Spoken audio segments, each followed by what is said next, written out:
from. My name is Dr. Dennis Boahin, and I'll be moderating the session for today. All right, so welcome to our second edition of our CAPSI seminar series on the youth project, where we are examining the contributions of the nonprofit sector to the creation of dignified and fulfilling way. This is a project funded by Mastercard Foundation, and we are doing this project together with several partners in our 17 countries in Africa. Today, we have a number of presentations. So we've conducted literature reviews, and we want to share the findings from this literature review with you, our participants on this particular webinar. So to start the presentation, I will invite, to start the session, I'll invite Prof. Moyo, if Prof. Moyo is on the call, to share some brief remarks, and then I will invite the first presenter, who is going to be Professor Tesfaye, to share some insight from Ethiopia. We also have a presenter from Nigeria. I'll also introduce them briefly when they are up for the presentation. So, Prof. Moyo, over to you. Thank you so much, colleagues, and thank you so much, Dennis.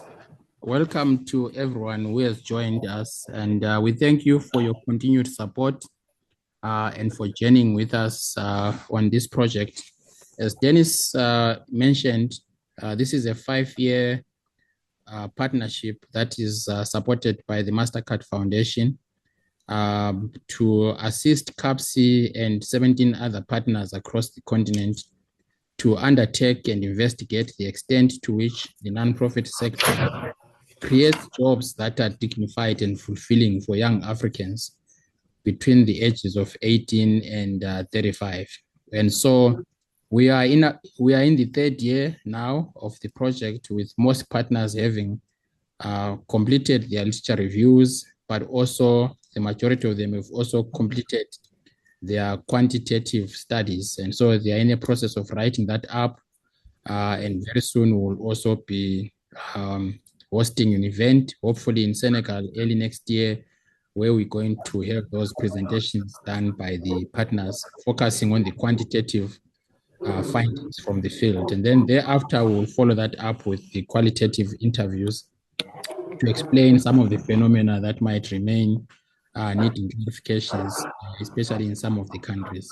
So we are very excited at the stage that we are in this project, because we are able to communicate and disseminate information on the state of the nonprofit and youth employment in the different countries under the study. And I think what is even more exciting is the fact that we now have invited young people to partner with us to take the findings out of the country programs and package them in ways that will be relatable to young people themselves. And we have just gone through a process of selecting, some of the exciting projects, some of them, providing solutions that are just going to be so fascinating to see how research findings can be packaged completely different from the academic ways in which we normally do, but taking into account the world in which we live in, surrounded by so much social media, too many technological tools and solutions. So how do we harness that and leverage that into the work that we do? So I'm really excited to join you, colleagues, today and wish this conversation to be successful. Hopefully the presenters will be able to also, if possible, start even talking about what's coming out of the field where they can. I know that some of the presenters are not the actual partners on the ground in terms of the field work, but some, like Prof. Tesfaye, are the people that did this review, but are doing the field work. And so, where possible, please draw on what's coming out in the field and share some of those lessons. So thank you so much, everybody. Dennis, over to you. All right, thank you so much. So we'll go straight into our presentation. The first presenter is Professor Tesfaye Zaleke from the University of Addis Ababa with a team. So Over to you, Prof. You have 20 minutes for the presentation, and then you will have some time to do some discussions later after. So we'll do all the presentations, and then later the discussants will come in. So over to you, Prof. A brief introduction, and then you go straight into your presentation.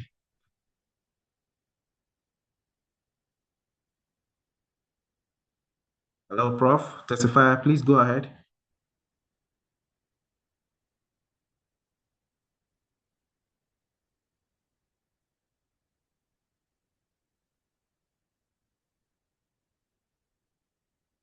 Prof, if you are speaking, we cannot hear you.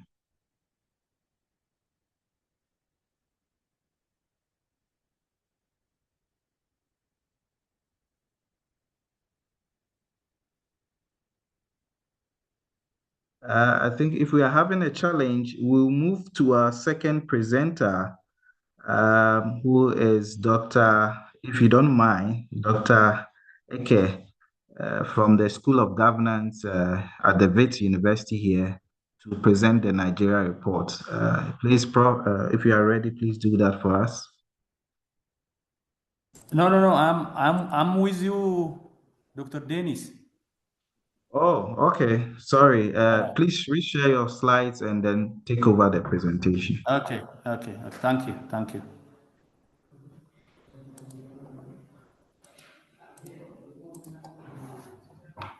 All right. So, good afternoon and good morning. Thank you, Dr. Dennis and Professor Becky for the introductions. And I will be presenting on the major findings from the literature review. And perhaps I will also try to integrate it with some preliminary findings from the quantitative survey. So we were a team of three colleagues here at Addis Ababa University, myself, Dr. Alamo, and Fakadu. And honestly speaking, this output is also significantly benefiting from the contribution of Professor Wycliffe, Professor Becky, and other colleagues from CAPSI team. And there has been some reiterative processes in terms of providing feedback and guiding and shaping the contents of the literature review and the others. So I'm using a sort of PowerPoint slide template developed by Addis Ababa University recently, where we are required to adopt that template, mainly because of the fact that we are now celebrating our 75th anniversary. I am happy to share the fact that we have been celebrating in different seminars and then in conferences and also a number of sport activities and also discussions with partners. So as part of the promotion, we are also using a template. So I hope colleagues will also join us in terms of congratulating us for our 75th anniversary.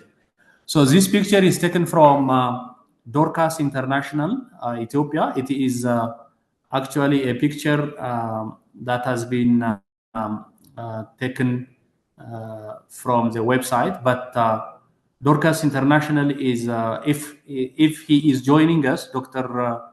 Fikru Tarrekan, the one who will be moderating and reflecting on the Ethiopian literature review. The Dorcas is an international NGO led by Dr. Fikru and his colleagues. So it is actually depicting a tangible change on the ground in terms of the users organizing themselves and trying to open up a small shop for selling some kind of video, processing some kind of video, and also making some kind of photos and films. So with that, I would like to briefly rush into giving some kind of overview for an Ethiopia. I'm quite sure most of you are well aware of the Ethiopia. Now we are having a population that is almost hitting 130 millions. and in some of the reports 120, and even is still in some UN reports mentioning a population of 135 million. And it is a country hosting nearly some 80 ethnic groups, where Amharic. Ethiopia is also a country of contrasts in terms of its landscape and geographical location, where we find out the lowest place, Danakil Depression, below the sea level, and where we also experience highlands going up to 4,000 meter above sea level. So the country usually has a lot of history, religion, and culture. Economically, Ethiopia is still, the majority of the Ethiopians are still relying on the resources from agriculture, where 70% of the population directly engages its livelihood on agricultural productivity and agricultural sector. And then there are some recently, in the last 5 years, there are tendencies of actually relying on manufacturing, tourism, and other sectors. So I am quite sure you are all aware of the fact that Ethiopia has been active in African diplomacy, starting from the early 1940s in terms of hosting, being a member of the African Union, founding member of African Union, and others. So with that highlight of the country, I'll directly proceed into an introductory part. Well, in fact, in terms of introduction, development basically in its various domains actually requires creating unemployment for the Ethiopian citizens. And actually, if someone else wants us to actually look at the various domains of development and how that development really creates an opportunity for employment, there are different levels, and there are different outcomes. So in terms of the development processes contributing into employment and employment fostering the existing development, users have been benefiting from the existing development. So generally speaking, the employment that are being created providing much support and much impact to the existing users throughout the country. So it provides employment actually enhances individuals' dignity and fostering a sense of belongingness in the society. And also, particularly, this is a very general, and particularly employment in the country provides an opportunity for masses of the users. So overall, as part of the bigger pictures of societal development, employment opportunities has been being carried, and users have been part of that overall employment. And despite the fact that an ongoing development in the last decades actually provides employment opportunities, and still the space is quite very much minimal in terms of really accommodating the growing bulge of the users. And nearly 70% of the Ethiopian population, the one that I have already mentioned, 135 million, is still in the youth population. Ethiopia is actually having a young population, an aging population, a young population. So three important sectors actually contributing to the youth employment to this growing population in the entire processes of the country's development.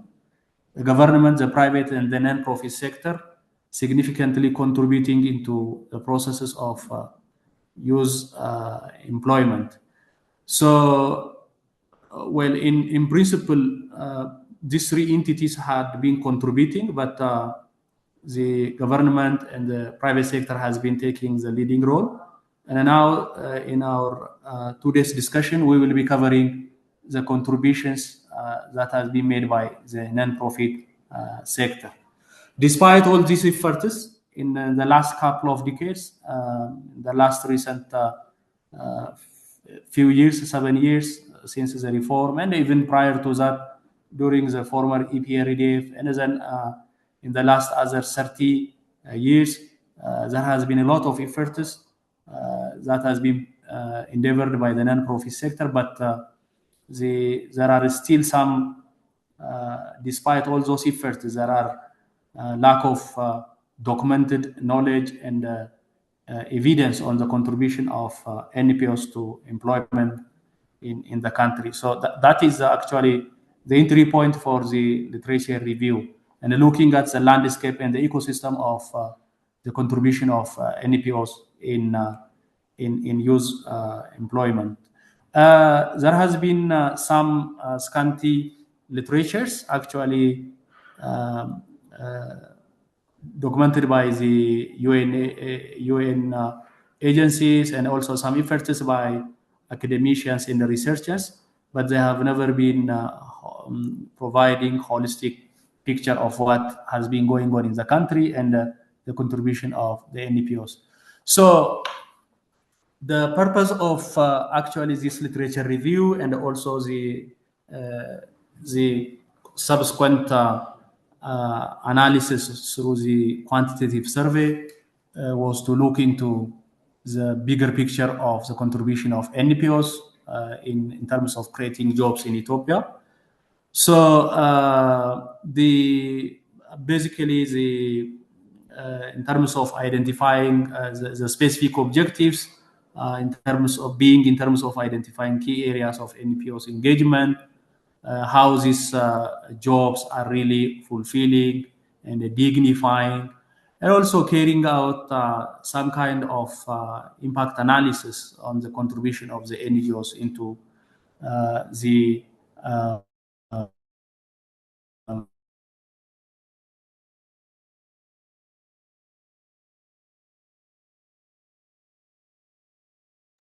I'm sorry, we are losing you, Professor Spire. outside of the NPOs for a government sector in terms of integrating them into the respective programs and the planning and other. And in fact, for academics and for research institutes, this is also provide a space where they could also identify major research areas. Methodologically, this project and the research had actually relied on secondary sources. I mean, the significant part of the literature review, it is more or less it had adopted a sort of semi-systematic literature review, going through adopting and applying different search engines, including Google Scholar, GSR reports, evaluation, the reports from the NGOs, and then there was an excessive reliance on the monitoring, evaluation, project reports of the NGOs, and even the programs of the NPOs themselves.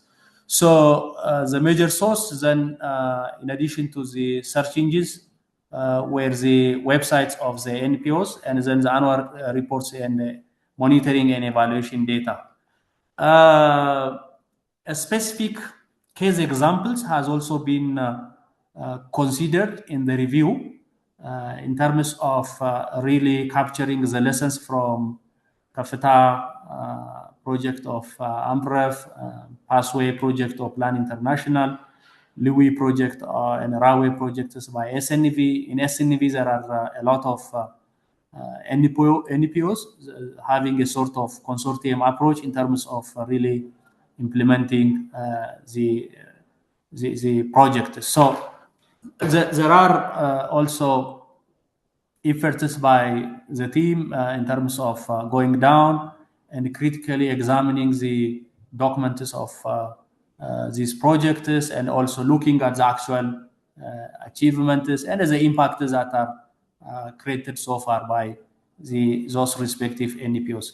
Despite this, we believe as a team, the search engines and also the sources of the data would have benefited if there has been a well developed database in Ethiopia, especially on the NPOs, and how far they have been also engaging in different programs. So there has been a sort of drawback in terms of availability of data, and also the data system actually registering the number of the jobs that has been created through each of the projects and through each of the NPOs in the country. So that has been a little bit challenging in terms of really having a very comprehensive picture.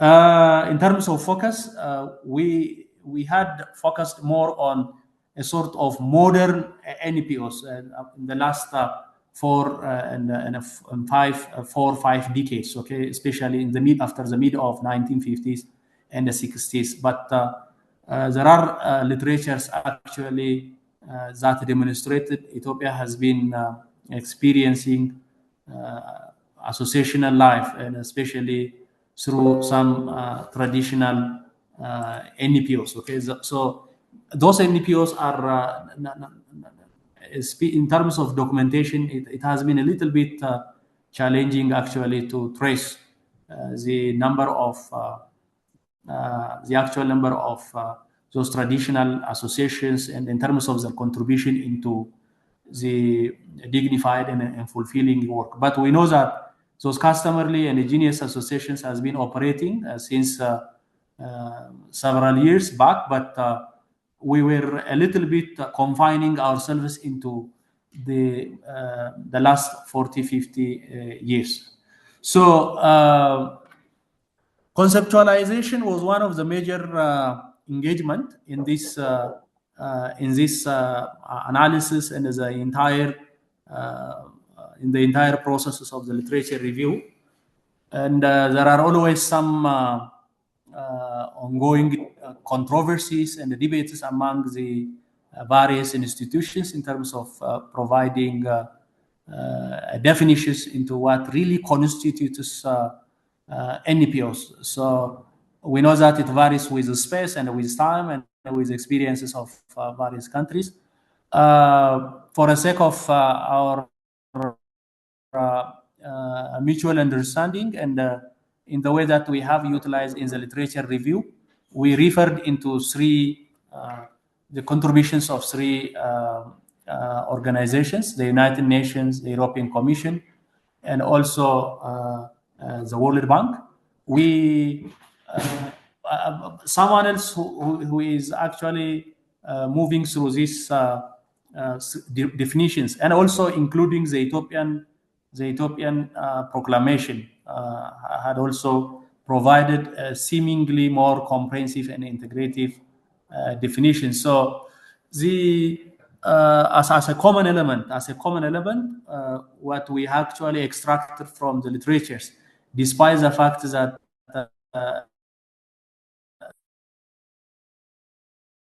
different entities, international organizations, the Ethiopian government had provided definitions, and then some of the overriding common elements constitute the fact that these NPOs are basically lawful in terms of their engagement, and they usually conduct most of their activities and programs and operations with a legal framework. We also identified the fact that their establishment is usually initiated by either by individuals or by organizations. Whenever it is an individual, usually by 2 and more individuals. And in terms of governance, the NPOs across those definitions were found to actually operate quite independently from government, and in the sense that they are not for profit, not for politics, and not for religious engagement. So they usually operate independent from government structures. And in terms of motives, most of these NPOs are driven by non-profit, and they are non-partisan in terms of goal. So they are there for users who are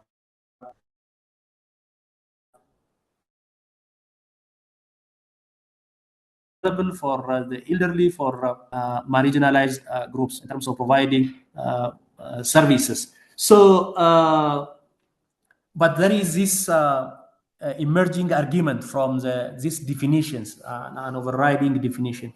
One of that argument is the fact that despite by definition, these NPOs are not actually working in the structures of the government. They cannot be free from the development orientations, the development philosophies, and the overall development strategies of the respective countries. So the overall development strategies and the overall development framework of the respective country, in the case of Ethiopia, in one way or another, intrudes into and frames the way those NPOs are actually operating. So the idea of being independent is in quote unquote. So looking at the historical portrait of the NPOs in Ethiopia, as I have tried to mention earlier, we have at least included practices and experiences in the last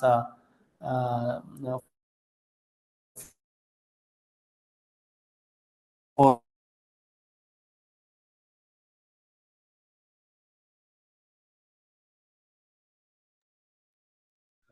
Professor Fry, we are losing you. You also have about 3 minutes left to conclude your presentation. And then 50 actually, this was the time when customary NPOs were hello, am I lost? Yeah, we can hear you now. Please. Hello? Yeah, we can hear you now. Please wrap it up now. About 3 minutes left. 3 minutes left. Okay. I'm sorry. All right. So we have a lot of communal associations operating at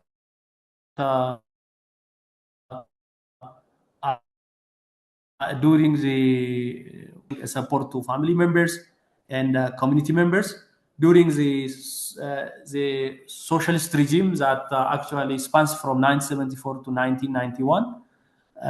There was a shift from those customary based institutions into a more of state triggered and state maneuvered institutions, especially at the grassroots level. Associations were more, and unions and associations were more powerful. And then in the post 1990 world, especially between 2005 and 2018, a number of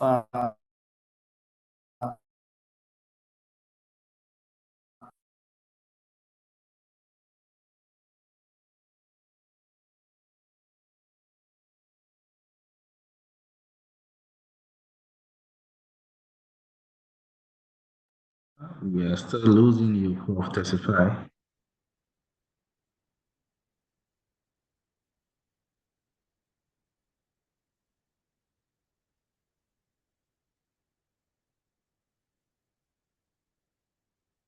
and as part of the reform, actually has actually for most of the NPOs to redirect themselves and reorient and refine their goals and orientations, and that has also created a space for a number of users to benefit out of those evolving out NPOs.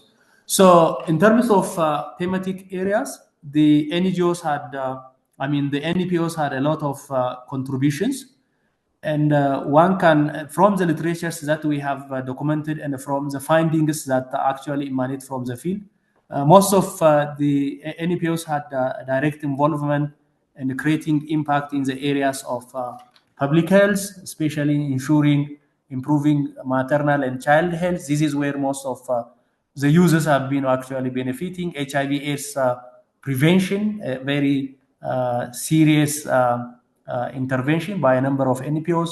And then on the other major component from other than the public health was natural resource management, where a number of NPOs were also mobilizing the users to engage on the conservation of natural resources in ecotourism development and others.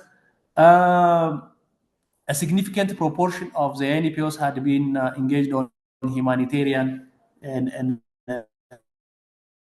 the development project, especially following crisis in different parts of the country. And education and advocacy were other major areas. But in terms of one of the major findings that we got from the literature review was, despite the fact that NPOs were providing all these services throughout the country, the focus on the use are quite insignificant and minimal, as you see from the literature, which was extracted actually from the UN Women 2020. The contribution, in terms of users benefiting from an ongoing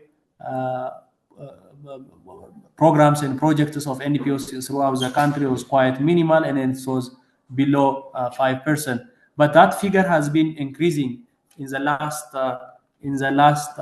couple of years. Now, rushing into some specific areas where NPOs have been providing service. One of them is the GIZ, with a project entitled Ethio-German Training and Education Program.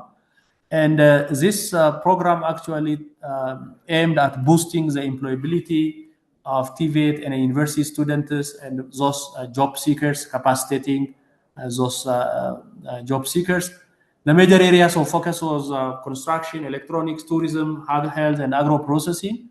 Over some 4,000 users had been trained, and then following that program, in terms of actual achievement, some 40% of them were employed and secured unemployment after the training.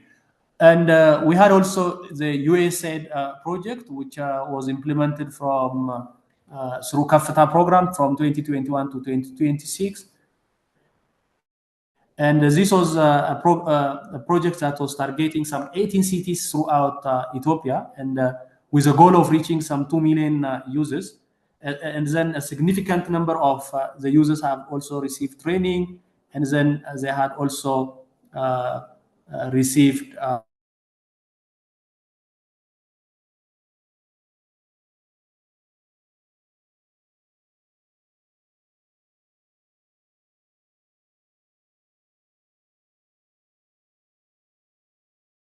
the European Foundation went to 2024, and it supports us sector, and also in terms of improving the skills and creating again a job for users around Mojo area. This is in Oromia region outside of Addis Ababa. It targeted some closer to 4,000 unemployed users, and out of which a significant portion of them were women and girls. So again, that project has also assisted creation of a job for a number of users. We had also the U.S. Department for Labor in terms of providing another training and skills targeting especially vulnerable users aging between 14 and 70. This is again deep in Amhara and SNNPR regions in the country. Over some 12,000 users had received support in education and employment. On another important project for the contribution of NPOs in terms of training and skill was from the TVT sector. It was again supported by the NPOs. So there were also a number of newly graduating users who had received training. And in fact, in terms of sustainability, one of the major findings, again, which aligns with the preliminary findings from the quantitative survey, was the fact that those users who had received training and also skills from the TVT were found to be more engaging, and they had in terms of securing jobs, they were the ones who had secured more sustainable, more dignified, and relatively more fulfilling jobs, by the way. So in terms of entrepreneurship, the NPOs had also created, in addition to training and the skills, following the training and the skills, there were also innovative approaches by the NPOs, and a number of projects from Liwi project and from others as well. They had also created a number of use and a number of entrepreneurship opportunities for the users. So the Liwi project especially had utilized digital job matching and job fairs, and in terms of also connecting with, in terms of using also job matching through technology and SMEs. I think that was also one of the most successful projects. So they had also assisted in job search, and then also in terms of linking them with financial institutions, and also in terms of connecting them with organizations that again support the users in terms of counseling, career guidance, and others. So there was also another project, RAI, and the RAI project has also contributed significantly for the users. This is one of the projects that was directly funded by the Mastercard Foundation, and it was implemented by SNV. As I mentioned earlier, SNV was one of those NPOs operating with a sort of consortium with a number of other NPOs working on that particular area. They actually targeted some 250 users, where 70% of them were women. And the project actually supports transition to dignified work both in urban and pre-urban areas. And as a success story, some 95% of those targeted users were able to secure the employment, and they have also established MSCs and continued to benefit out of the wages that were created. I think I'm using much of my time. We included, since this was a very comprehensive output from the literature review again, and also some of the findings that aligns with the preliminary findings of the quantitative survey.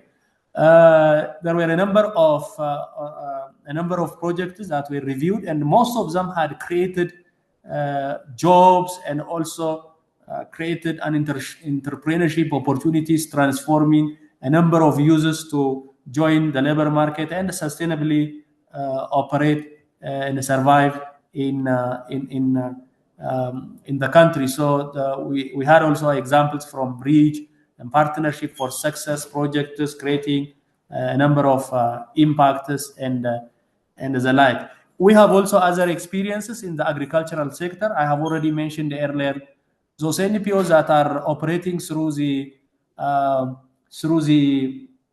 technical vocational training institutes were more successful, especially in terms of contributing to dignified and fulfilling jobs, and also in terms of sustaining the income generation and the livelihood of the users. And there are also some NGOs, and this is especially the typical case of Dorcas International, Dr. Fukrus organization, where he is leading. They had also contributed both training and entrepreneurship and the setup of businesses for users. The users that are susceptible for migrations. Their specific focus is users that are susceptible for migration or in a state of instead of in the routes and then the ones that are already being recruited. So the users that are coming from various parts of Ethiopia, they provide them their training and gives them a training and enable to benefit some 20,000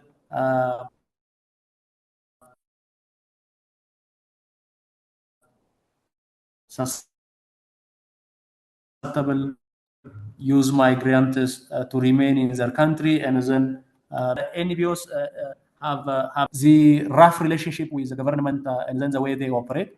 Over the decades, in the last 4 or 5 decades, the relationship between the NPOs and the government in Ethiopia has been a little bit somehow restrictive. It is an approach and has not allowed the NPOs to operate in the way they have, with the suspicion that they have been supporting political parties and they have been also advocating against government. So there was also, in some cases, there were also some weak management of the NGOs, especially based on the project.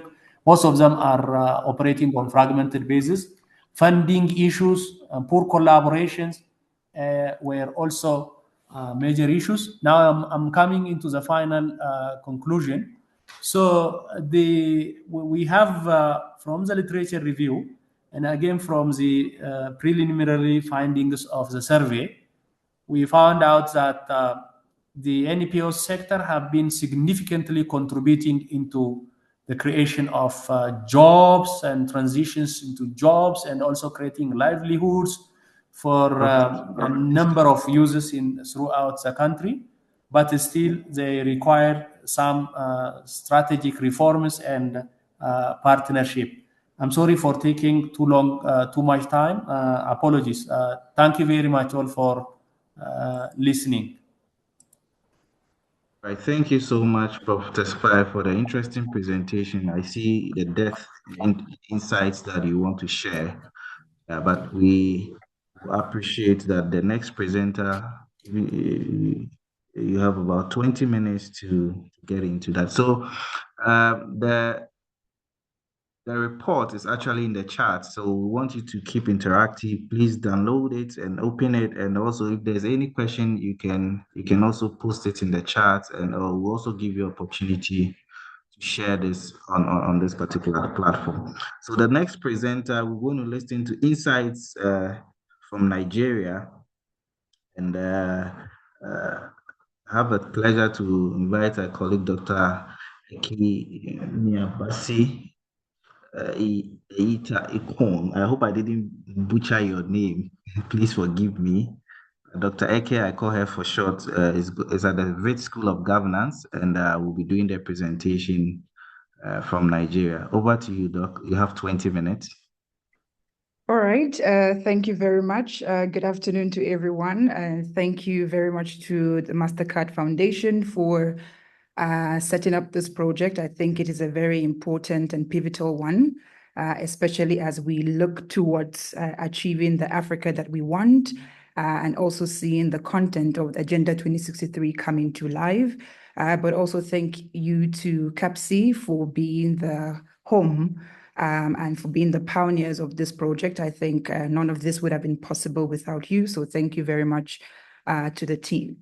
I've been told I have 20 minutes, so I'm going to go through, focus on key things that emerged from the literature review. And of course, I think starting off is I would not be a true Nigerian if I do not begin this presentation by talking about proverbs or African proverbs that capture the realities of young people in Nigeria. And the 3 proverbs that came to mind that best explains where we are as young people in Nigeria are the first that says an idle mind is the devil's workshop, which basically implies that we need to keep people busy. You don't want a situation where young people are without something to do that, adds value to them, but also allows them to add value to their immediate society and to the economy.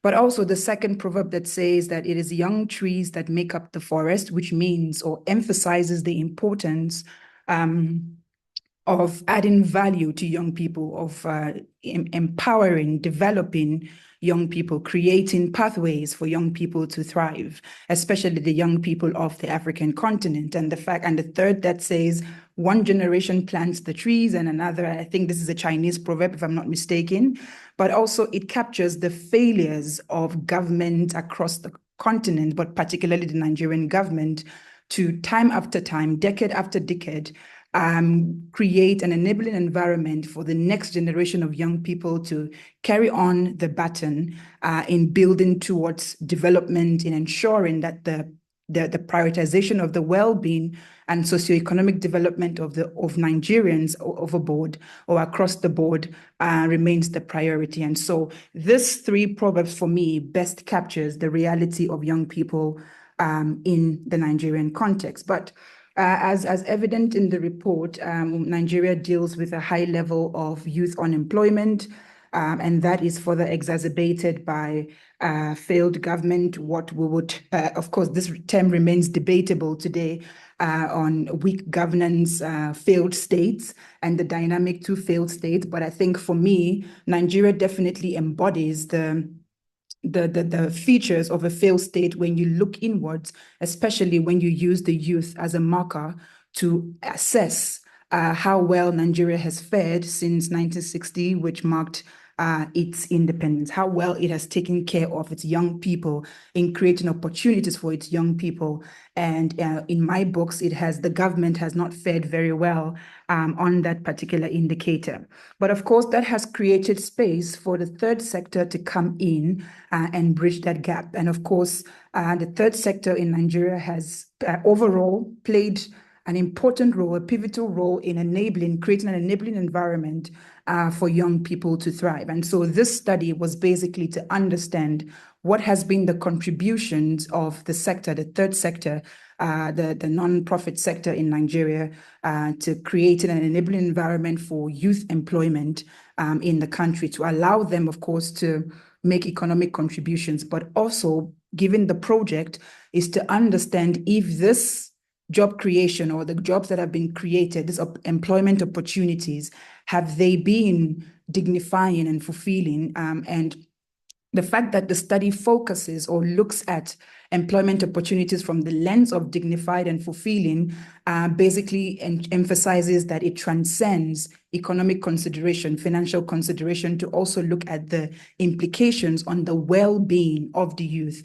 How well does employment create an opportunity for them to exist, to thrive, but also to be okay, to survive, to be mentally okay across the board? And so the contestation between dignified and fulfilling work on the one hand versus what you find as a plethora or eminent in the literature, which is decent work, quality work. Of course, they're similar, but there are key nuances within them. And so this indeed was an interesting study to embark on. In terms of methodological consideration, it was largely a desktop research. I relied on secondary data across different search engines, looking for information or data on the MPO sector in Nigeria and what contributions it has made to empowering youth, to creating employment for youth across the board. And of course, one key thing you would notice or immediately pick up when you do this research is the conflation around terminologies. For the Nigerian case study, the nonprofit sector is used interchangeably with civil society organizations as well as non-governmental organizations. And so it was important to incorporate these terminologies in searching for data or searching for information across the board. And of course, key institutions were relied on as well in the sourcing of information. Among these were the Nigerian network of NGOs, the National Bureau of Statistics, and of course, WASI, which is the West African Civil Society Institute. And of course, information collected were thematically analyzed to draw findings on what the contribution has been by the sector in bringing about dignified and fulfilling work for young people in Nigeria. Just to remind the audience on what we mean by dignified and fulfilling, I think according to Mastercard, there are four key indicators or four main markers that define what dignified and fulfilling work is, and that is reliable income, reputable work, respect in the workplace, and a sense of purpose. And according to Mastercard, for you to classify a particular job or employment as dignified and fulfilling, it has to have reliable income plus any one of the other markers. So reliable income is extremely important, and of course, in tandem with any one or more of the other markers. And so in the Nigerian context, as I mentioned earlier, the third sector has been pivotal in bridging that gap, in creating spaces for young people to thrive. But of course, the question remains, what is the quality of this employment, and has this employment met the criteria of dignified and fulfilling? Just a brief overview of the context in Nigeria. I think I have alluded to this already, but in terms of the terminology, so if you see throughout the report or in the presentation, the use of the terms CSOs, NPOs, and NGOs interchangeably, just emphasis on the fact that we consider these to be interchangeable. But of course, the map on your screen is just a brief overview or a pictorial evidence of the number of registered NGOs in Nigeria. And this was also a very interesting study for me, because when we did the research, most of the information we came across were around NGOs that were registered, mainstream NGOs. But the fact, of course, from anecdotal evidence is that there remains some level of contribution done by NGOs who are not registered or who do not have the resources to be registered. And it was sort of heartbreaking for me, having done this desktop research, to not be able to adequately capture the impact that those kinds of NGOs have made in creating opportunities for youth. It may not have been dignified and fulfilling, but it indeed created some sort of sense of belonging, which is important for the well-being of the Nigerian youth. So from the map on your screen, you see that Lagos at the bottom there with the dark green has the highest levels of registered NPOs, followed closely by Rivers State in the southern part of Nigeria. Okay, so key findings. What were the key findings around the economic contributions of the nonprofit sector where youth employment is concerned in Nigeria? And as I mentioned, it continues to play an important role, but we can classify the economic contributions of the nonprofit sector into two main sets of contributions. So there is a direct economic contribution that the sector has made, and of course, there is an indirect economic contribution that the sector has made. And when you categorize or classify the contribution and the direct contribution, it has largely been around job creation. So creating employment opportunities where you hire and remunerate staff, volunteers, young people from across different walks of life, including young people with disability. Most of them have largely been young women, but of course, young men have also been included. So when you look through the report, I have cited examples. So for instance, I think in 2024, an NGO called Able God Women announced that it was going to create employment opportunities for 77,000 young women in Nigeria. Others have also participated in different kinds of drive, employing young people in the community and beyond, and of course, remunerating them, to either volunteer in schools or to provide basic services for people within their immediate environment. Importantly, value chain creation, where NGOs have also played a role in linking small and medium scale producers or enterprises to larger market consumer base.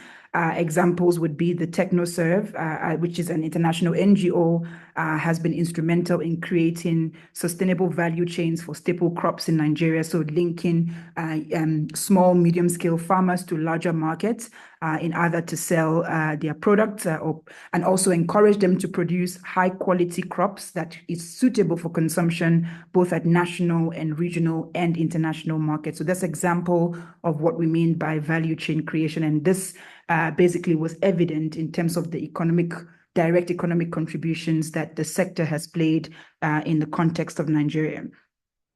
When it comes to indirect economic contribution, of course, two main things emerge, which are empowerment and capacity buildings. Across this, we see a lot of training programs that have been set up to empower young people to either, go start their own chicken farms or livestock farm, to go, plant their own crops and then produce commercial crop for sale, to also participate in and capitalize on technology and build, certain apps or programs that could help solve a particular problem. We also see scholarships being provided to young people, empowering them to go get a degree or get a certificate or get a diploma, which would, of course, better prepare them for the job market or empower them or equip them for the job market, of course, vocational and skills training, but importantly, seed funding. So after going through these kinds of training program, some NGOs or organizations provide seed funding to allow these young entrepreneurs or young people to go start off their own businesses and not start from scratch, but at least have some sort of cushioning effect in launching themselves into the respective market. So these are the trends that emerged from the literature review on the economic contribution of the sector to youth employment in Nigeria. Now, it was quite challenging to answer the question on whether this contribution meets the criteria of dignified and fulfilling work in Nigeria. And that's because of the marker of having reliable income plus one other marker. I mean, if we were to look at other markers, any two markers without reliable income, then it would have been easier to answer the research question. But the fact that reliable income is an important criteria made it a little bit challenging to deduce if the employment being created by the sector is indeed dignified and fulfilling. And what we found is that one of the reasons why it was difficult to answer this question is because the kinds of employments being created by the sector has largely been entrepreneurial, so empowering young people to go start businesses across the board, across different sectors. And so the ability to get reliable income from those businesses depends on external factors. One of those being the purchasing power of their respective customers. If you're empowered to go start what we will call a spaza shop here or a kiosk, or what we call a provision shop in Nigeria, and you don't have paying customers, you are not able to realize income reliably month to month, week to week from that business. And so it's kind of out of your hands on whether you get reliable incomes, and it depends on other factors. Do your customers have the purchasing power to purchase your goods and services? But that also depends on their earning capacity. For those who are employed by the government, do they get their salaries consistently, their wages consistently, to be able to purchase the goods and services that you as an entrepreneur, a young entrepreneur, is offering? So there is that dynamic to it. And so it was difficult to answer this question. But of course, the review recommends that primary data collection would be useful to better understand the dynamic of dignified and fulfilling work contributions by the NP sector in Nigeria. Okay, beyond that, in terms of the emerging gaps in the literature, I think, firstly, as I said, it was a little bit easy to find information around the contribution, the broad contribution that the sector has made in improving the life dynamic of young people. It was also a little bit easy to see or to map out the economic contribution that the sector has made. But of course, challenges around data availability, access, and accuracy was certainly one of the issues that we encountered in doing the research. Given a country like Nigeria, which is a federal state, when you do a quick search on NPOs in the region or in the country rather, most of the data that you get or most of the information that you find are often siloed. They are dependent on geographical location. For instance, you would find works or reports from the Niger Delta or from Benue State or from Akwa Ibom State. And so you have state level information, which of course you then collate to make sense of a national picture. But as I mentioned earlier, it doesn't quite capture the very essence and the impact that the sector has made, especially at the lower level, at the grassroots level would be a better accurate term for that. And so availability of data, or sometimes even on key website like the NNNGO, data was quite old. Some data was 2020, 5 years old, or 3 years old at the time of writing, and not consistently updated. And so you had to rely on old data and kind of bridge the gap or triangulate with research and that has been done. I think Prof. Mano's work on the subject matter equally came in handy in making sense and forming the picture of what the MP sector has contribution has been to youth employment in the context of Nigeria. So I think in that sense, I recommend that primary data collection definitely comes in handy.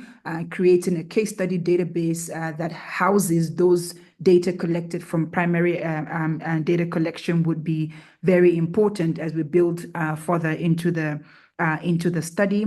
But also the problem of contextualizing dignified and fulfilling work in the Nigerian case.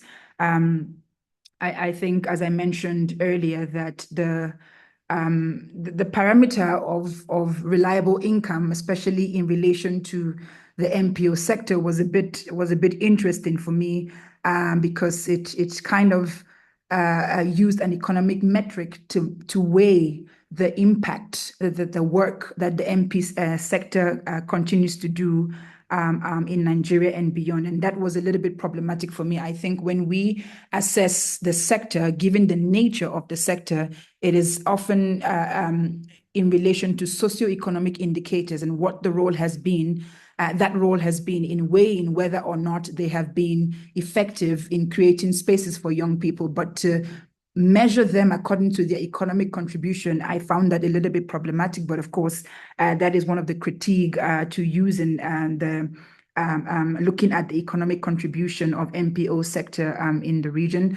But importantly, I think that given how Nigeria is, the diversity, the plethora, the number of NGOs or NPOs in Nigeria, perhaps it would be useful to have more cooperation over competition. These respective NGOs are often competing for funding, competing for space, competing for support. And so there's a lot of competition. And so they operate in silos, competing for the same resources, whereas we could capitalize on economies of scale and scope and further the impact that the sector could make. So the existence of these kinds of work of course, will come from primary data collection, and it will be useful to keep that in mind as we build forward in the study.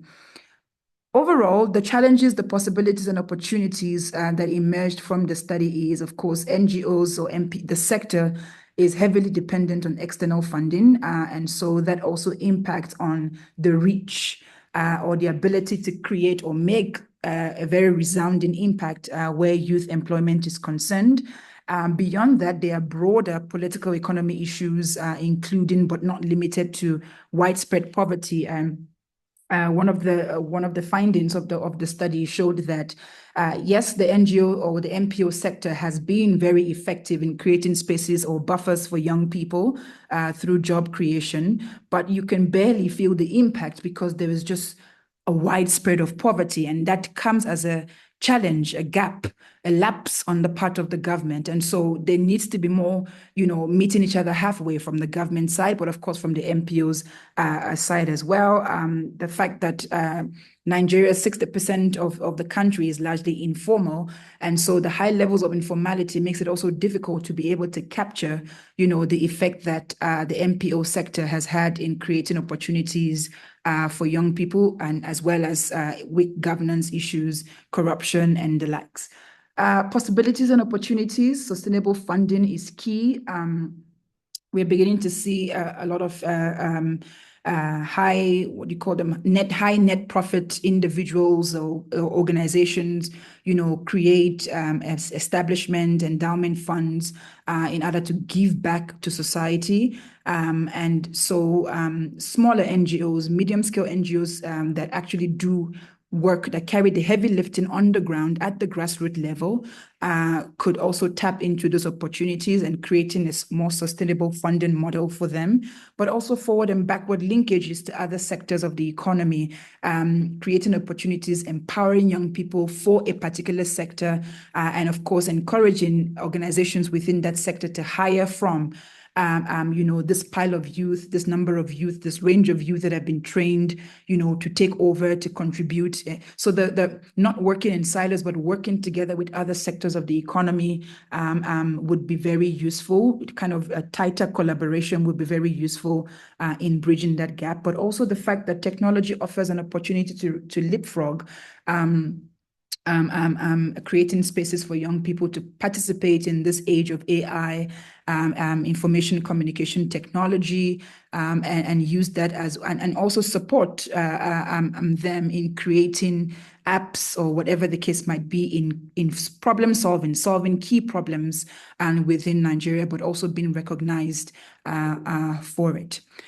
And that brings me to the end of my presentation. I hope I kept the time, Dr. Osai. Thank you so much. You're right on time, and thank you for inspiring us with some great insight, great proverbs to contextualize the issue in Nigeria, and for sharing some insight on the contributions of the nonprofit sector in Nigeria. Thank you so much. We'll move on to the next presentation from Senegal. In Senegal, we have our country partner, who is also the author for the literature review, together with the team from the Institut Superior de Development Local, ISDL, Dr. Mohamed Ousseyn. Dr. Mohamed Ousseyn, please, you have 20 minutes to share insights from Senegal. Over to you.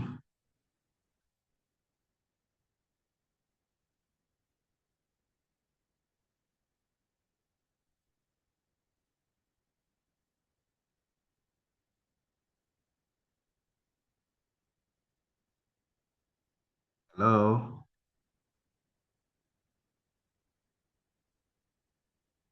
Hello, Dr. C. If you are speaking, you are muted.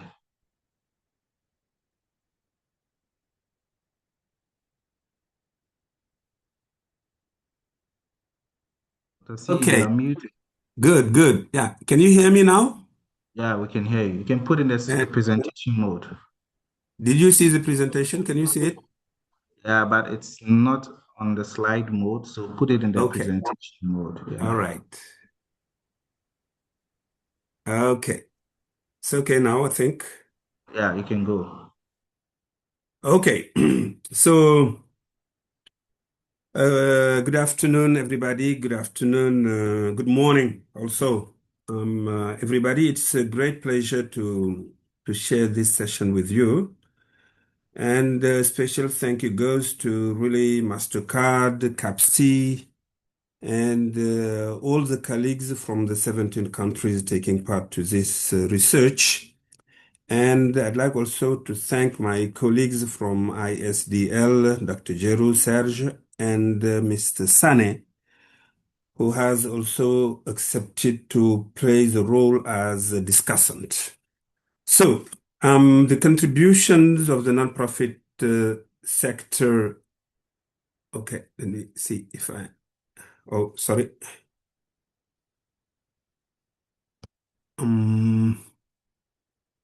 Okay, I'm trying to get back to the presentation. Wait. Okay, so the contribution of the nonprofit sector to economic development and the creation of dignified and fulfilling jobs in Senegal. So I'm not going to talk about the preliminary findings as such, but I will just focus on, as mentioned, on the literature review. So in terms of background, Senegal is located in West Africa. It's a Francophone country, and with a strategic position and a gateway to landlocked countries such as Mali, Burkina Faso, and Niger. And as I said, it's a Francophone country known as Teranga land, which means the land of hospitality. In terms of population, it is about 18 million in 2023, about, let's say, less than 50% of women. And it's important to emphasize on the fact that 80% of the population is under 35 years and the median age is 19, which means that the population is very, very, very young. And when we talk about job creation for young people, this is particularly important. Another fact is that almost more than 51% of the population live in urban areas. And the gross domestic product reached 6.1% in 2021 and 4.8% in 2022, because as you might know of the plague we witnessed in 2019, 2020. So large numbers of youth people remain outside the mainstream of economic and social life. And as far as job creation is concerned, in Senegal, we have a variety of agencies and youth employment programs. And for example, one of them is known as the Khindawi program. It means that youth employment program from 2021 to 2023 with about 450 billion. It is in ZOF, not in dollar. So which means that it's very relatively an important amount of money. But as a fact, those employment programs are not generally inefficient. The objectives of the literature review are the following ones. So the general objective was to address knowledge gaps regarding the economic contribution of various organizations in the nonprofit sector. And the three key objectives, what is the nonprofit contribution? Analyze the gaps in quantitative data and knowledge, and also identify perspective and propose revenues, meaning that recommend revenues for a more significant and higher quality contribution, how really to get there. And the research questions, 4 research questions were addressed. The economic contribution was the first one. The second is related to the subsectoral contributions to dignified and fulfilling work. The third one is related to emerging gaps. And the fourth set of questions is related to the possibilities and opportunities for increased youth employment in the nonprofit sector. In terms of approach, in terms of methodology, we use the systematic approach, kind of iterative approach, to identify and synthesize existing or emerging literature in French and English, using engines some of our colleagues mentioned. And a focus also was placed on the contribution of the nonprofit sector to African economies. And we also use some data sources such as official publication from the government, report from development partners from such as the World Bank, the International Labour Organization, and also umbrella organizations. We have at least about 2 umbrella organizations. And of course, some scholarly work and relevant research papers from research organizations, universities, and think tanks. In terms of the key characteristics and types of NPOs in Senegal, in terms of characteristic, we have, for example, not-for-profits.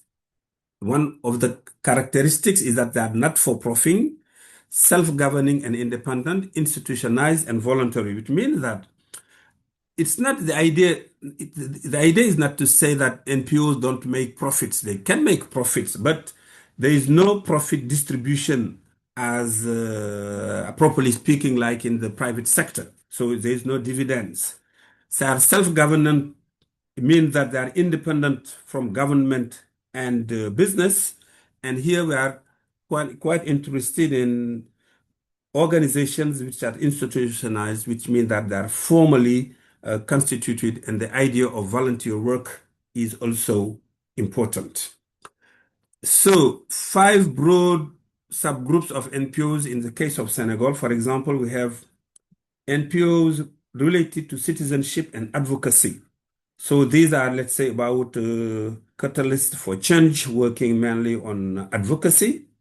We have also humanitarian and charitable organizations working on health, food distribution, donations, service-based organizations working at the grassroots level, and in healthcare, education, capacity building, water and sanitation. We have another type of NPOs, development NPOs, working on agriculture, ITC, and so on. And the last category of NPOs, we can call it mutualist NPOs, which comprise social enterprises, cooperatives, economic groupings, women's promotion groups, and these groups are particularly important in the case of Senegal.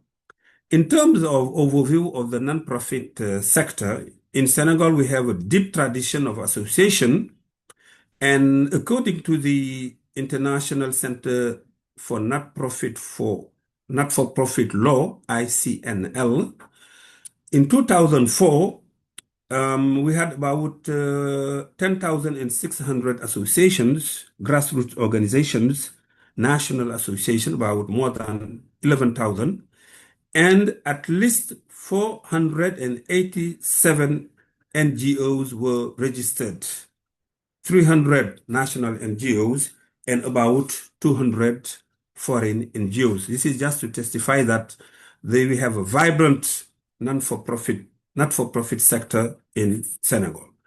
Now, in terms of the definition related to the dignified and fulfilling job, we agree that there is no universally agreed definition of dignified and fulfilling work.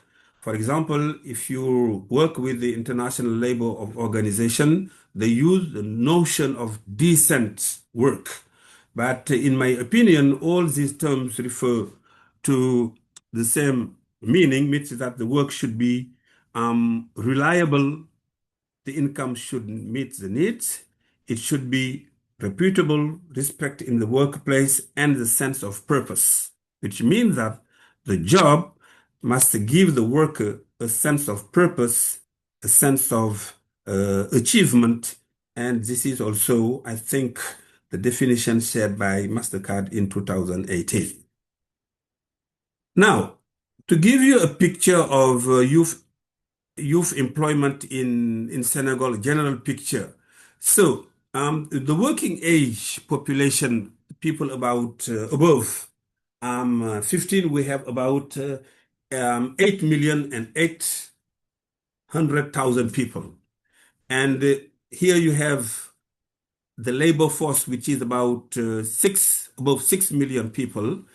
And it is quite interesting to see here that if you look at the people who are employed, out of the 8 million, you have about 5 million people who are employed, 135,000 in the public sector, which represent 2.3%, 400,000 in the private sector, which represent 6.8%, and more than 5 million in the informal sector, which is about almost 91%, which means that the economy is very informal, and this may explain why also youth employment is still a real challenge in Senegal. Now, in terms of the profiles, I try to have some kind of categories: non-governmental organizations, category 2, the foundation, the associations, and the social enterprises. And we try to describe all the regimes, the types of organizations we have, and also the most significant, the most important umbrella organizations. For example, we have a national one, which is CONGAD for the national organizations. European not-for-profit organizations in Senegal also have their own umbrella. Another one for economic groupings, another one for women's promotion groups. And this refers also to the dynamism I mentioned earlier. Well, there's no data talking about how the projects are distributed in Senegal, but at least we have an idea of how these European NPOs, how they work in Senegal, their geographical distribution. And you will see that in the Atlantic coast, you have most of the NGOs in the capital city, in Dakar, in Thiès, and in Ziguinchor, to the detriment of the inner country and the east, where the number of NPOs is very limited. In terms of interventions, you see that, for example, the agricultural center is quite very important with almost 49% of the interventions, followed by, second is environment and WASH, which ranks number 2, and health and social action is number 3 with 10%. So we have a diversity of sectors, even though agriculture, food security, and poverty alleviation is a dominant one. In terms of trying to see the share of institutional sectors in salaries, for example, as I said, you have the public sector, which is very important. And if you look at what we call non-profit institutions serving households, we have about 1% of the salaries. Their contribution may be more important than that, but the fact is we don't have really the data that shows the real contribution of the non-profit sector in Senegal.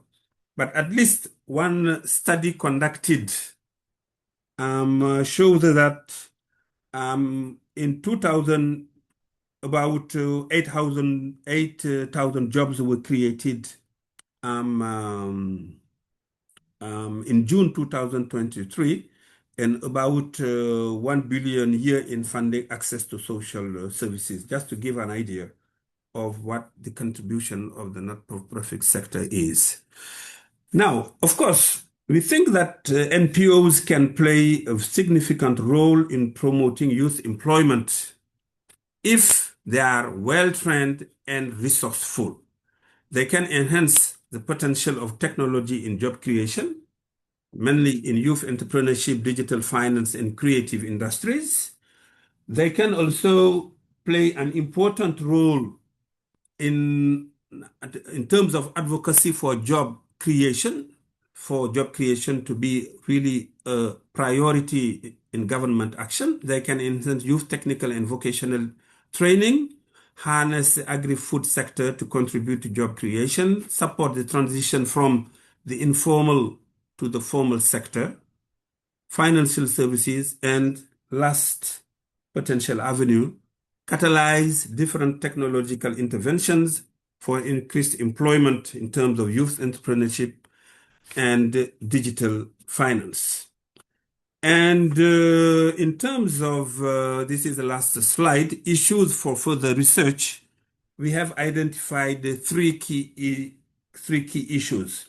The first one is the need for a holistic youth employment policy.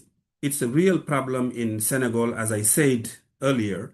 We have projects, we have programs, but as you know, these are short-term interventions, maybe 5 years and even less than that. So I think we need a clear, holistic youth employment policy which defines the roles and responsibilities of NPOs in terms of planning, in terms of implementation, but also in terms of evaluating to ensure that dignified and fulfilling employment for young people is including vulnerable groups.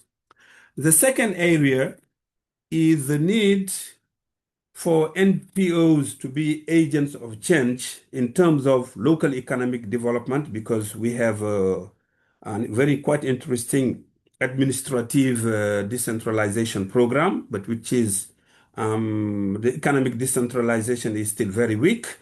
And NPOs can play also a key role in vocational training, apprenticeship, youth employability.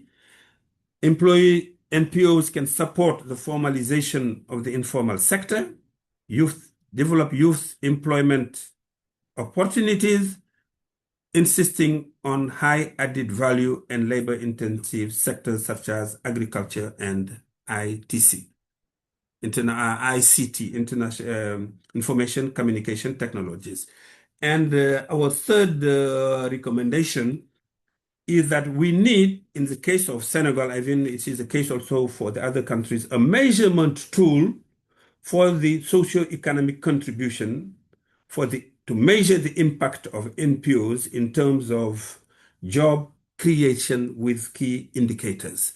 I think if we don't have that those data, if you don't have that measurement tool, if that measurement tool is available, I think policy advocacy will be easier, and we will have more holistic and relevant policies in terms of youth employment for our respective countries. So I'll try to be as concise as possible. I think it took 19 minutes. I'm still in time. So over to you guys. Thank you very much again.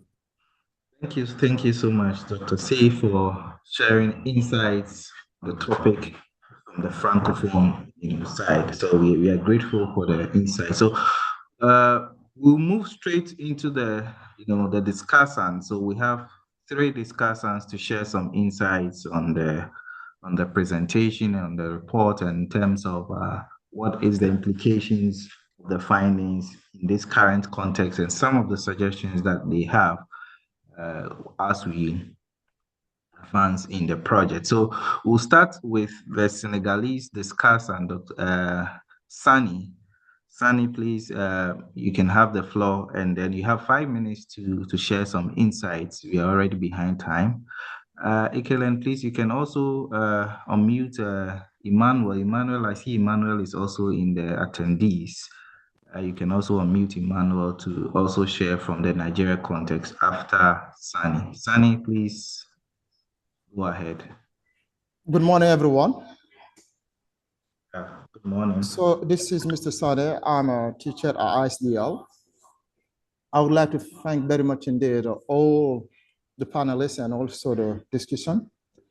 And before I go further, I would like to thank very much indeed Professor C for the remarkable presentation.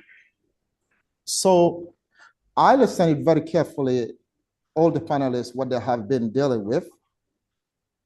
And then I came to a conclusion that wherever you go in Africa, whether it is East Africa or West Africa, we're all facing the same issues. If I take the case of Ethiopia, where Professor Tesfaye was just mentioning that with a country that is something like 120 million population, and then they're about to reach something like 8 million of youth who are under the age of between 15 and 29 years in 18 cities in Ethiopia, you may easily find out there is a big gap between the population and then those who are able to have a decent and dignified job. That is the same case also in Nigeria, and that is the same case also in Senegal. So if I have to take the case of the country where I'm living, NPOs most of the time, if I take the south of the country, they are something that is remarkable. I mean that we have what they call foreign NPOs and also national NPOs, as Mr. C has mentioned it. If I take the case where I'm from, I'm in the south of the country, The foreign NPOs, most of the time, they are in peace building.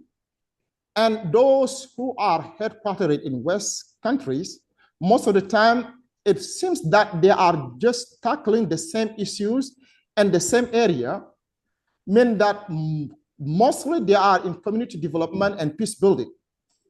And then this is not really impacting, meaning that when all of them are doing the same thing, this is not really impacting in the social development of the youth. That's why you see mostly young people are migrating illegally because they don't find themselves in what the NPOs are doing. And then on the other side, you have what is called the local NPOs. I can take the example of one NPO that is well known in the country, which is called Tuba Chakanam, meaning Tuba Forward. This NPO is headquartered in one of the holy cities that is called Tuba. Tuba is a religious city in Dakar, in Senegal. That is in the center of the country. This NPO mostly is founded by women and youth who are contributing in regreening the city and cleaning up the city, but also trying to help the young people who are investing in development. But as the panelist has mentioned it earlier, I mean the Ethiopian panelist, there is a lack of data that can help people just to trace how many people are employed, how many people get decent and fulfilling work with this kind of NPO. If I take the case of the South, where I'm from also, there is also another NPO that is called Declic. Declic also is doing the same thing like the European NPO are doing in the South, meaning that peace building, leadership, and so on. I think it is high time for we just not only try to come with our project and then try to submit it to the local population, but try to find out what are their basic needs, just try to help them in the same sector. As the Nigerian panelist has mentioned, that if you take the case of Lagos and the River State, you find more NPO in the capital city than the inner country or the river state. That is the same case here in Senegal, as Professor C has mentioned it. You find more NPOs in Dakar than where the NPOs are really needed. I think it is high time to change the procedure, try to go where the need is exactly and try to invest there and try to help people who are really in need. So I'm not gonna hold on the floor too long. I would like to thank Dr. Osei and all the panelists for having me. So thank you very much. Thank you so much, Sani, for the reflections so far. I also want to invite Emmanuel. I don't know if Emmanuel has been unmuted from Nigeria to also share some thoughts on the Nigerian report.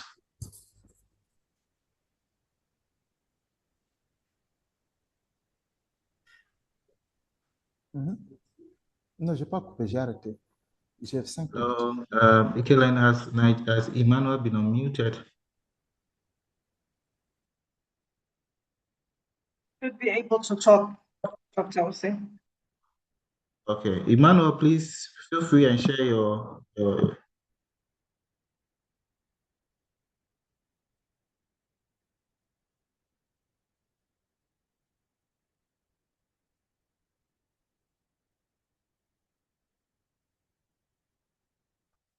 Maybe we move to Dr. Fikru. Dr. Fikru, if you are available, please you can share your thoughts now. Thank you so much, Dr. Dennis. Can you hear me? Yeah, I can hear you. Very good. I'm honored to be the discussant in this platform. So I will try to, my background is I am from working for non-profit sector. So I have both a practical experience and also academic background. So yeah, Ethiopia is like one of the highest use just globally, with over 70% of the population under 30 years of age. So yeah, every year we are the second most populous country in Africa, and 2 million people enter the labor market. So you can see unemployment remains a big challenge. So with unemployment rate is exceeding 25%. So I have tried to look into the report, and the report highlights some efforts being done on the skill development, entrepreneurship promotion, sectoral intervention, agriculture and the pastoralism, and also migration governance. I don't want to go to the details, but I think let me look into the strengths and some areas of like some researches, so, some recommendations for the future. I think it's mapping is very comprehensive, and the report systematically catalogs the contribution of NPOs to youth employment, covering training, entrepreneurship, agriculture, migration governance. So I really commend the work done by Professor Tasfai and his team. There was also a use of real project data. The review draws on monitoring and evaluation data. Of course, it misses the details from very small organizations. I know, because data is not available. The data focuses on larger implementing NPOs. Identification of key barriers is also done. The report is candid about structural barriers, limited access to finance, which is a big problem in Ethiopia, skills gaps, fragmented institutional coordination, and regulatory constraints. It also recognizes urban bias. I think most of the NPOs intervene, as already mentioned by the previous discussant, they are in urban centric. So there is a limited data and a reach in rural, and especially in Ethiopia, we are conflict affected. And also there are a lot of displacement. So I think, yeah, I understand the shortage of data there. So yeah, coming to the recommendation, just because of time, it's the methodologically, it followed the systemic literature review. There is a conceptual clarity, but as a critical analysis, I feel the report focus more on urban intervention, and it should be justified by data availability, but academically it means the opportunity to analyze rural dynamics or the role of traditional NPO. So I think not enough data is available in that. And I think in the future also, there is a lack of rigorous impact evaluation. Most of the results are descriptive, and, the report could benefit from more. And of course, it needs resources, to do evaluation So I recommend that one. So as practical, as someone working in this sector, it's good to expand in a rural and the conflict affected areas, such type of interventions. And the Mastercard is one of the biggest donor, and I think they will consider this. It's important. One of the weakness mentioned is the strength coordination mechanisms are very weak. So we need to strengthen the coordination mechanisms, could be consortiums, platforms, such type of platform are very important. To focus also on job quality, I think the frameworks indicators to systematically measure the quality and sustainability of jobs created. For Ethiopia, for example, in Ethiopia, there is no minimum minimum wage. So I think we need to work also more on policy advocacy, to come up with such type of thing. So we need to leverage also traditional non-profit organizations. In Ethiopia, we have these indigenous associations who are working on youth employment strategies. So to recognize their role and also their social capital. I think this is, I think from academic perspective, it's good to also improve the data system. I advocate for integrated labor market information system and longitudinal tracking of youth employment outcomes. This is very important. And in the future, I recommend also conducting more impact evaluations, because using experimental and the quasi-experimental designs to assess the cause and impact of NPO interventions. So finally, I think the report is very valuable resource for understanding the landscape of NPO contribution to youth employment. So I really commend the work done, and thank you so much. All right, thank you, thank you. Jayton, please allow Emmanuel to speak now. Emmanuel, please, you can raise your hand, and then Jayton you entered as an attendee. You should have entered as a panelist.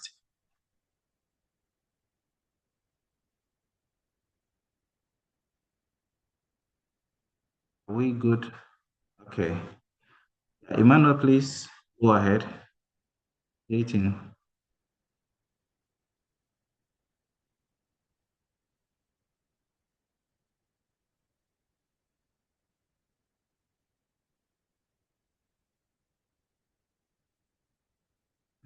Jayton, are we winning? I saw Emmanuel's hand was raised.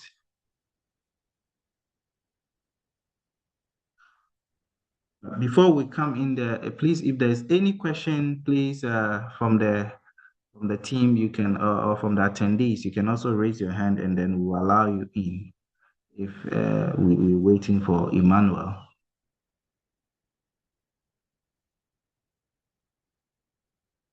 Yeah, please, Emmanuel, please, Jayton, unmute Emmanuel, and so that Emmanuel can speak.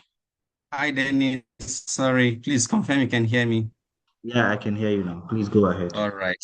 My apologies. I've been trying to unmute since but we're here.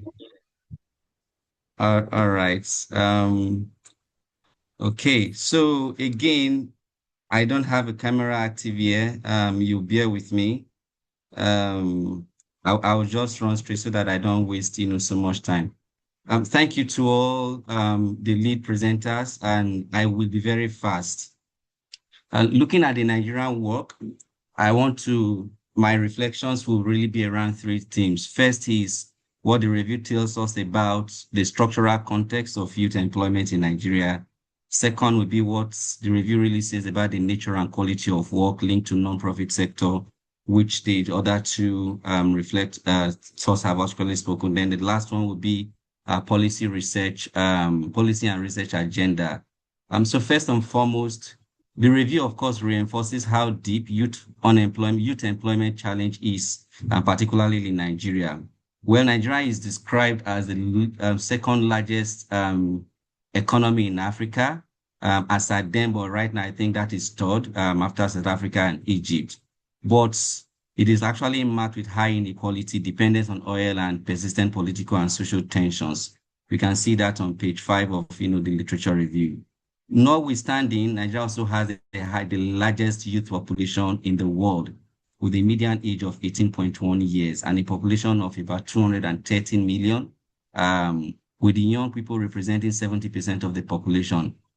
Howbeit, there is a significant proportion of these young people that are unemployed in Nigeria. You look at the service sector contributing 54% to GDP and accounting for almost all formal employment, but this has not actually translated into sufficient decent work for youth. So I won't look at the definition of dignified and decent employment, which of course has been established. At the same time, most of the youth employment we have is located in the informal sector, and the informal economy constitutes about 58.2% of the Nigerian economy, approximately 1.23 billion in GDP, right? Of course, underemployment is also substantial, and this is what we're finding out from the literature, with approximately 12.2% of unemployed Nigerians being underemployed in Q1 of 2023. Now, young people are then entering into the labor market that is large, informal, and very precarious. Precarious in the sense that you are asking the question that, the presenters, all of them have alluded to. Are these employment providing reliable income? If yes, are they reputable? Is there respect, in the workplace? And of course, the purpose actually? Does it contribute, to, the purpose, drive purpose in that area? The second thing is, of course, what the review really tells us about the nature and quality of work. So I could just focus on here. What we see is that non-profit sector is already embedded in this landscape, both as direct and indirect employer.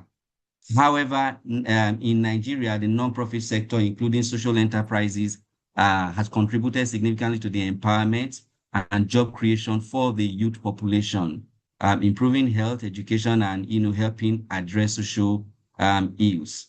The synthesis section also highlights two critical things to note. First is that the third sector, is crucial to the survival of Nigeria and its people, especially in rural and peri-urban areas, where majority depend on NPOs, for finance and skill acquisition. Second thing that we see here is that although NPOs have opened avenues for job creation, many of these jobs fall short of what Mastercard Foundation define as dignified and fulfilling work. Somehow, these NPOs are explicitly described as falling within what the ILO calls working poor.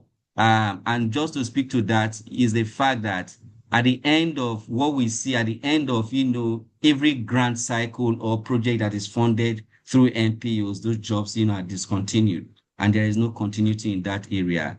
We also saw pathways through which NPOs support youth work. On the human capital side, NPOs provide scholarships and training that allows young people from low-income and marginalized communities to access education. And of course, build marketable skills. We see that everywhere. For example, the Tony Elmelu Foundation that offers seed capital and entrepreneurial training to young Africans all across the African continent. The MTN Foundation Scholarship in Science and Technology that is also aimed to strengthen national capabilities in these fields, as well as the Agbami and Levantis initiative that support medical, engineering, eco-friendly farming skills, and feedback into local development and job creation. Organizations, of course, such as Faith Foundation and Lift Above Poverty Organization, they run business vocational training to strengthen capacity in that area. On the economic side, NPOs are acting as intermediaries in value chains. You can see that in TechnoSAF's work in staple crop value chain, including developing inclusive grains projects with Nestle, which is actually a very good example that is well cited. And that, of course, has helped over 5,000 small holder farmers, access larger markets of great quality and participate in global food chains. And the examples continue. You can also see the impact of NPOs also in the creative sector, where there is a major locus of opportunity. The World Bank actually attributed to that there is a contribution of up to 18 billion USD, to GDP, in an employment size of 4.2 million Nigerians, of course, which is also projected to create additional 7.2 million by the end of this year. So there are opportunities that we see that the literature, highlights. But when we look at this second pillar of review, which is really what the nature of NPO and the quality of work that is linked to non-profit sector tells us, three things actually stand out. But I think, four things stand out. First is that NPOs need to be recognized and integrated as formal partners in youth employment and skill strategy, not to be treated purely as project implementers. The evidence on their role in scholarship, training, entrepreneurship, agri, and the creative economy really supports this call of NPOs being integrated and recognized as, partners in formal job creation. The second is that state and partners must invest in NPOs beyond development finance, non-profit grant and all of that, because NPO data and measurement, in line with, data availability that we see, access and accuracy that, the review tells us, we see that labor force and enterprise service will be expanded to identify NPOs, count young, workers, and actually capture the four dimensions of the dignified and fulfilling work that Mastercard, promotes. The third pillar here is that there is a need for regulatory and financing reforms that reduce volatile dependence on short-term foreign grants and allow NPOs to adopt more sustainable funding models so that jobs linked to their programs are less volatile, unpredictable. The last under this will be capacity building for NPOs, who should go beyond delivery to include governance, HROs, safeguarding, gender and disability inclusion, and of course, the better use of digital tools. All of this, as hinted in the review, emphasize on context, external constraints, and the need for primary data on job quality. Finally, in this review, in terms of what it speaks to the quality of job and the nature of NPO itself, we identify three things. That first, there is need for primary data to establish the quality of work that is created. Then, of course, there is a major gap around the nature of jobs in NPO. And this will require a call for interrogation using the 4 dignified job markers, that, Mastercard, has put forward. Lastly, here will be paying further attention to gender, disability, and dynamics in employment, in the non-profit sector especially. So if we were to build on this, then one can integrate 3 concrete, strands of work in Nigeria. In terms of the research, future direction, one would be a mixed method, studies that directly measure whether NPOs linked jobs, meet the 4 dignified work criteria across different youth groups.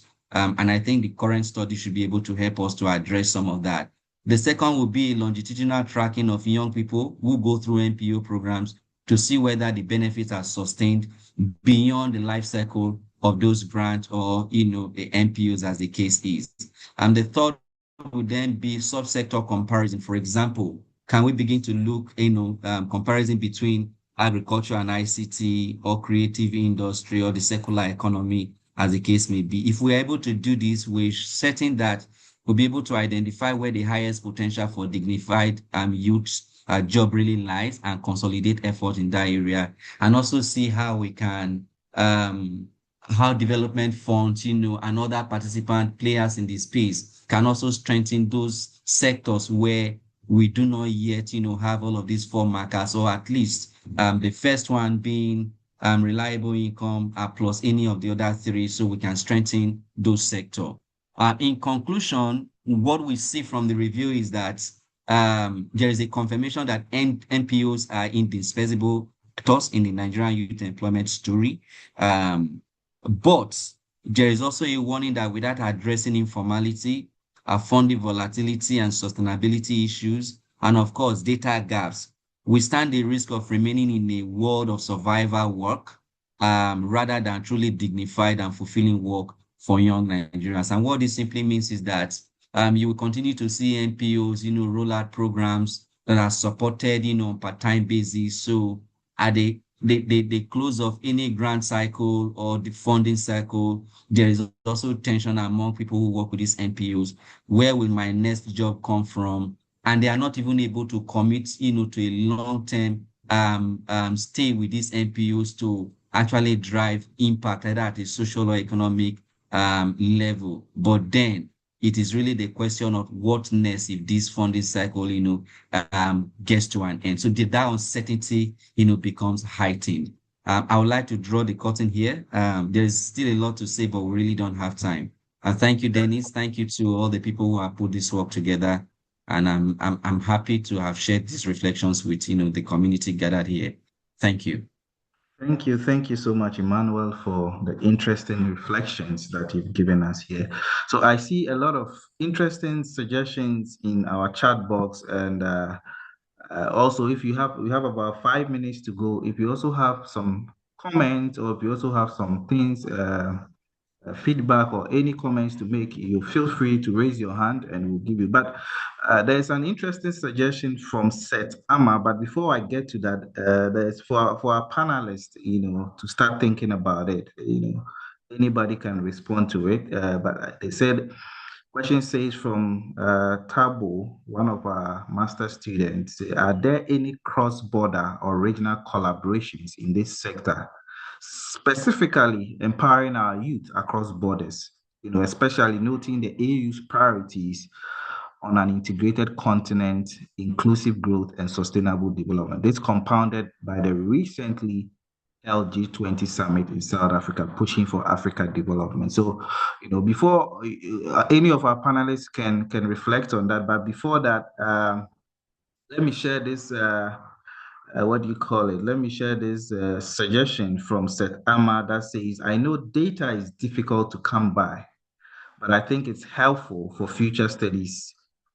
Compare the contributions of nonprofit organizations to employment provisions as against the national employment demand, so that we get clear idea of what percentage of employment is contributed by the MP. So thank you so much for the suggestions, Seth Amma. So back to the question posed by Tabu Chaba. Any of our panelists can help us respond to this if there's any suggestions or ideas on that. Maybe I'll volunteer Professor Tesfaye, and then maybe Dr. C to come in.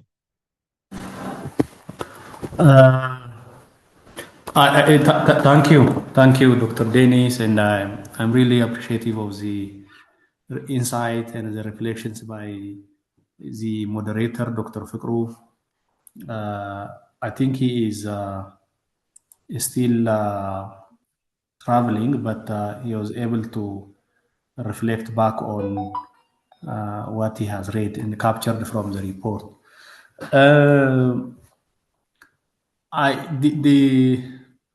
With regard to the cross-border collaborations, well, there are, honestly speaking, projects and then NPOs that are particularly in the areas of migration, working and then natural resource conservations. To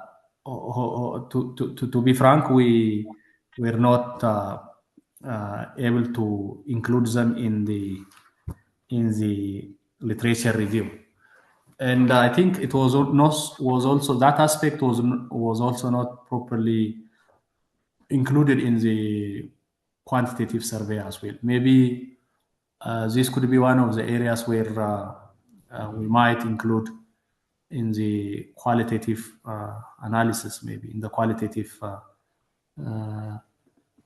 findings and the like. But even including Dr. Fikru himself, he has been leading a project that actually falls between Ethiopia and Kenya, in a way, especially managing the youth migrants between the two countries in terms of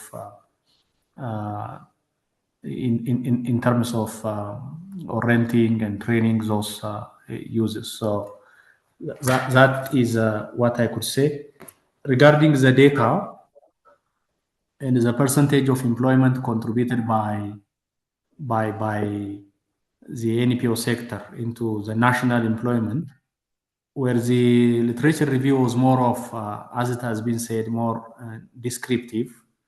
And we didn't deep dive into the analysis of comparing with the national employment. But in the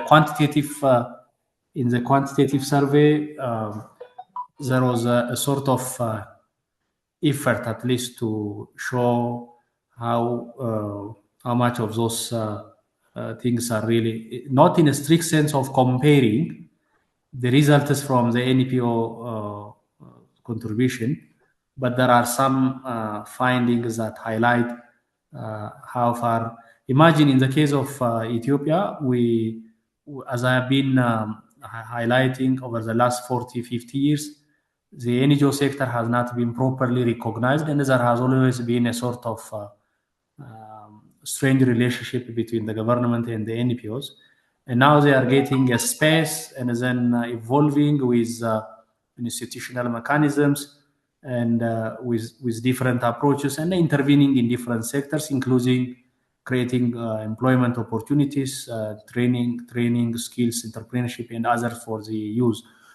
So it's a kind of an evolutionary dynamism from being not recognized into recognition, and then perhaps moving into significant contribution to the different sector, including the youth employment. So the comparative aspect is, honestly speaking, was not captured in the literature review, but it has been, as I said, indirectly discussed through different questions in the finding from the quantity survey, and it is found to be meager. It's so the report shows that it's quite low. So on the others, on the reflections by Dr. Fikru as a moderator regarding the quality, sustainability of the job, the data,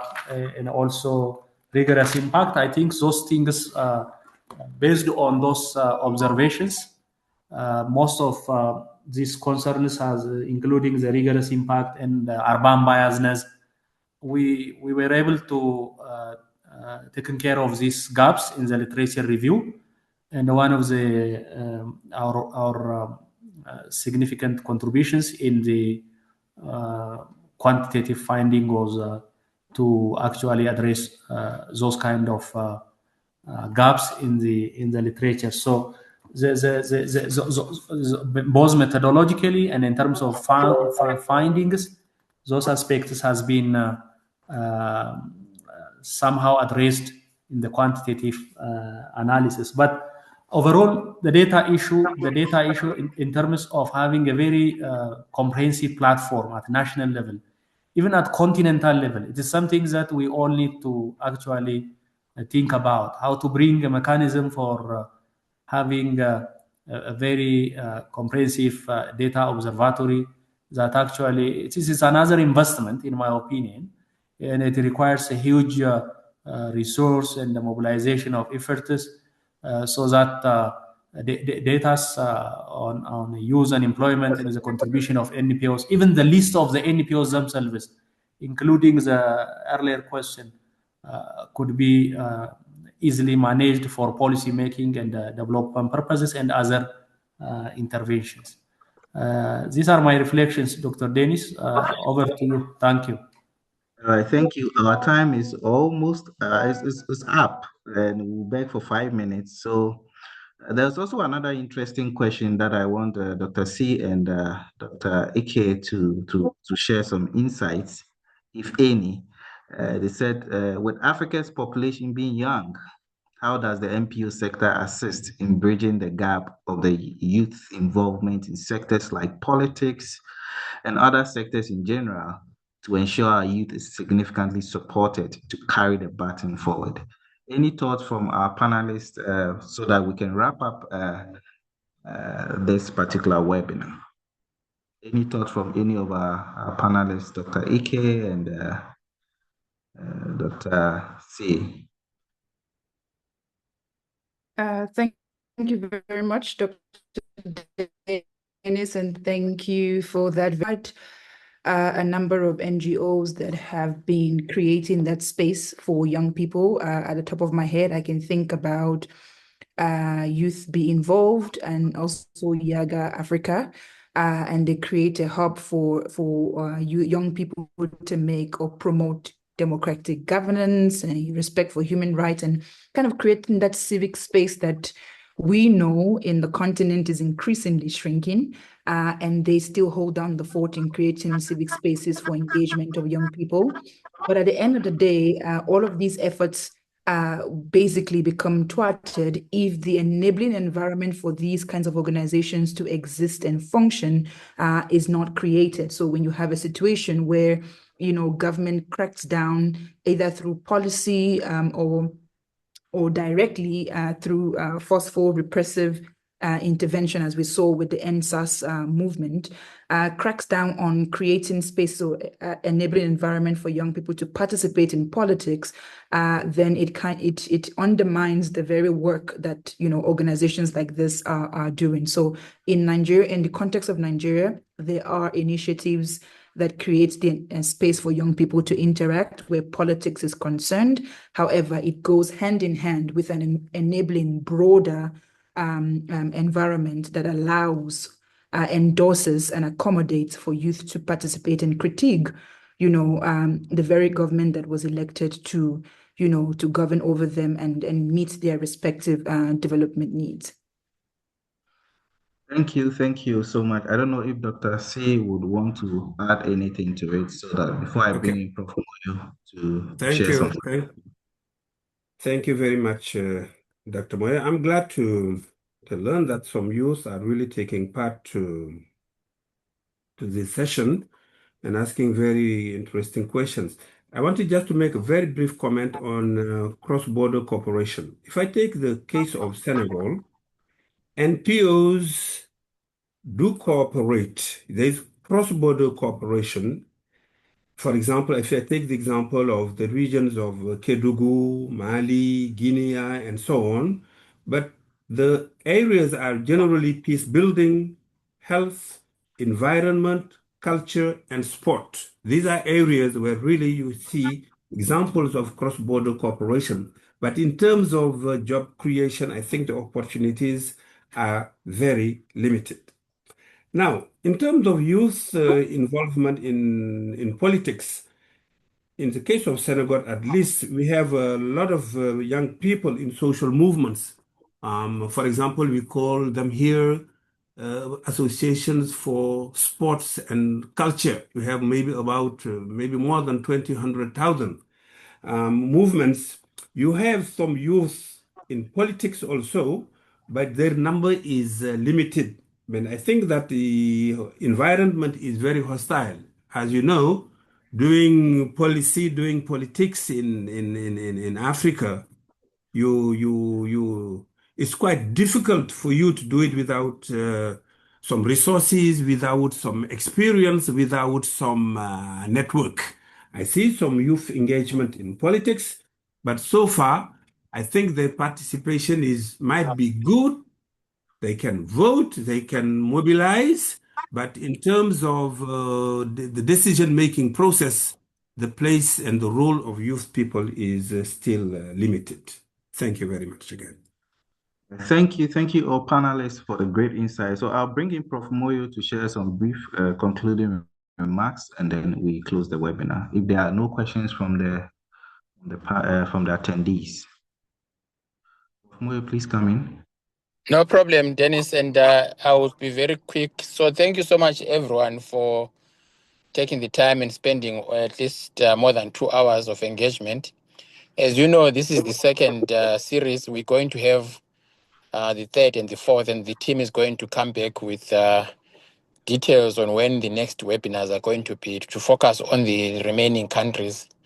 And like I said, we'll probably be coming back to most of you to ask you to maybe attend and participate in one of the in-person meetings that we're going to host with Professor C and others in Senegal early next year. So thank you very much. And if we don't speak, enjoy your holidays. Merry Christmas to everyone. Thank you so much. Thank you so much, and thank you to all attendees for making time to join this particular webinar. We are grateful, and see you in our next webinar. Thank you. Bye.